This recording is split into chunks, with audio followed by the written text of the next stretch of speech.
Hey, worship leaders. I had a thought that I wanted to share with you today. As we stand before God's people, we must be intentional that we are there to make Jesus famous and not we ourselves.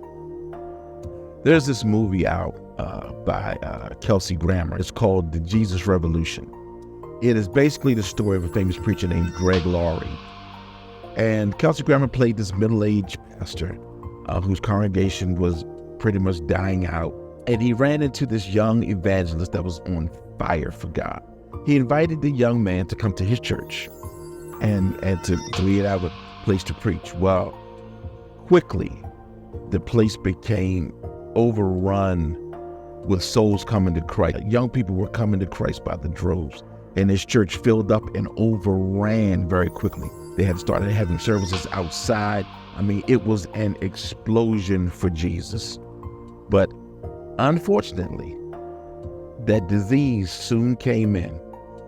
That disease called the big head, smelling himself, as the old folks used to say. And the young man got caught up thinking it was about him. And things started to go bad for him. He eventually lost his family, and things just kind of went bad. My point is, we got to be careful to not get caught up that it's about us. That's what happened to Satan. That's what happened to Lucifer. He began to think it was about him, and he got kicked out.